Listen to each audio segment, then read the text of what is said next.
ঘোড়াটাও আপনার অপেক্ষায় কোনোদিন দেখে নাই ঘুমায়, আপনার অপেক্ষায় ঘোড়াটাও অপেক্ষা করে।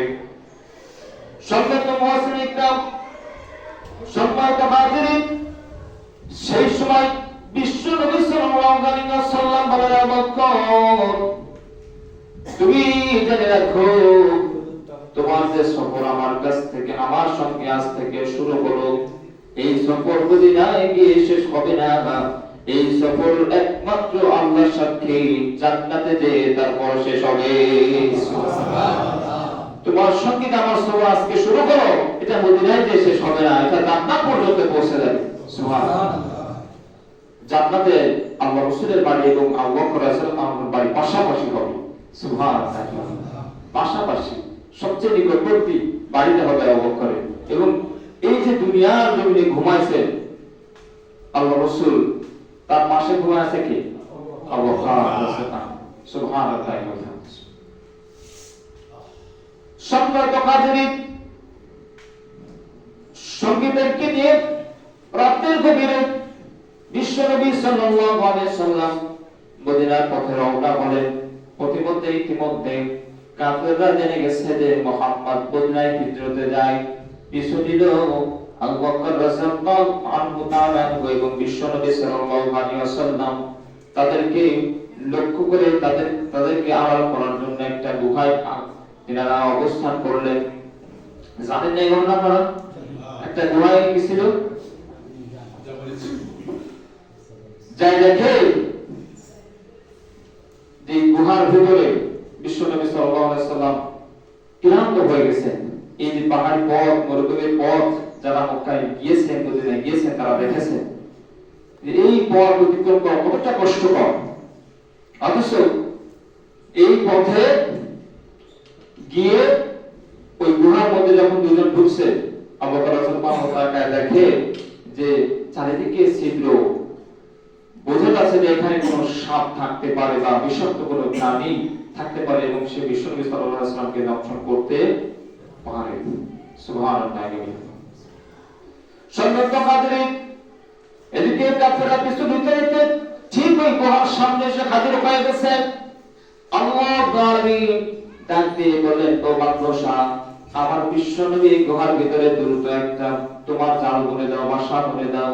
কবুতরকে ডাকতে বলেন, ও কবুতর, দ্রুত ওই গুহার সামনে গিয়ে একটা বাসা তৈরি করে ডিম পেয়ে এখানে তাও দিতে থাকো। সুবহানাল্লাহ। সুবহানাল্লাহ।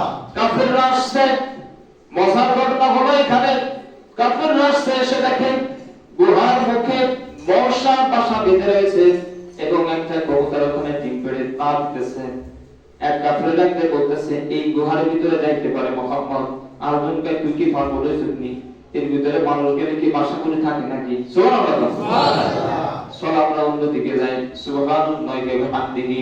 আরেকটা বর্ণনা আছে, ওই সময় যখন বলছে গুহার ভিতরে মুহাম্মদ থাকতে পারে, একজন কাফের যখন এই কথা বলছে, সঙ্গে সঙ্গে আরেকজন কাফের পাশে দাঁড়ায় রয়েছে। সে দেখে ওইখান থেকে অদৃশ্য একটা তরবারি এসে এমন জোরে আঘাত করছে, ওর তরবারি ওর মাথাটা ছিটকে কয়েক হাত দূরে ছুটে পড়ে গেছে। দেখছে যে কোনো লোক নেই, কেউ নেই, অথচ কে যেন এসে ওকে এমন জোরে আঘাত করলো, যখন বলছিল গুহার ভিতরে থাকতে পারে, কোথায় ছুটে চলে গেল। ওই যে পাশে যে ব্যক্তি ছিল, মক্কা বিজয়ের পর সে মুসলমান হয়েছিল, সে বলেছিল, ইয়া রাসূলুল্লাহ, হিজরতের ওই দিন এমন ঘটনা আমার সামনে ঘটেছিল। তখন বিশ্বনবী সাল্লাল্লাহু আলাইহি ওয়াসাল্লাম বলেছিল, ওটা আগে ছিল না, জিবরাইল, হাযা জিবরাইল, জিবরাইল আলাইহিস সালাম আল্লাহ পাঠিয়েছিলেন আমাদেরকে ওই দিন হেফাজত করার জন্য। সুবহানাল্লাহ। এটা একটা বর্ণনা। যাই হোক, ভিতরের বর্ণনা বলি। হযরত আবু বকর রাদিয়াল্লাহু তাআলা তিনি দেখলেন যে এতগুলো ছিদ্র, তিনার মাথার যে পাগড়িটা ছিল, পাগড়িটা খুলে প্রত্যেকটা যে ছিদ্রের ভিতরে, প্রত্যেকটা যে গর্তের ভিতরে তিনি পাগড়ি দিয়ে আটকায় দিলেন, কিন্তু একটা ছিদ্র এখনো বাকি রয়েছে। হযরত আবু বকর রাদিয়াল্লাহু আনহু এইরকম তিনি বসার ঠিক ওনার অনুর উপরে বিশ্বনবী সাল্লাল্লাহু আলাইহি ওয়াসাল্লাম মাথা রেখে ঘুমিয়েছেন।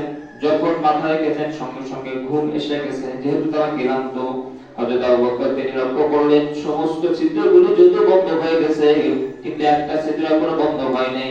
উনি এরকম ভাবে বসে পা দিয়ে পায়ের গুড়গুড়ো দিয়ে সেই ছিদ্রটাকে বন্ধ করে বসে রয়েছে।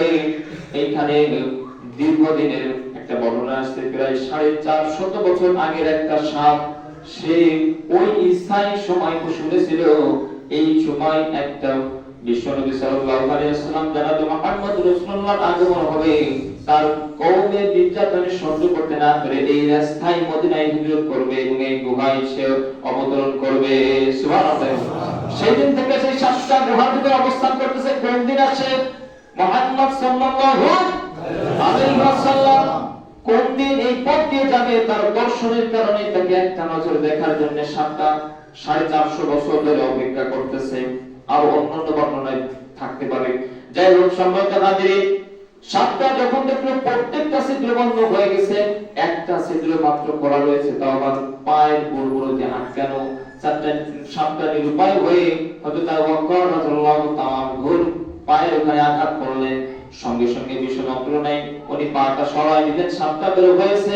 বিশ্ব যন্ত্রণায় আবু বকর রাদিয়াল্লাহু তাআলা ছটফট করতেছেন, কিন্তু বিশ্ব নবীর মুড়ের উপরে বসা, নড়াচড়া করতেছেন না।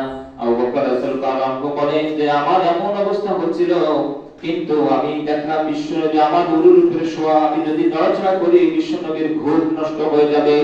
সম্মানিত হাজিরিন, খেয়াল করেন, আবু বকর বলেছেন আমার যদি জীবন চলে যায়, আমার জীবন থেকে বিশ্বনবীর ঘুম উত্তম।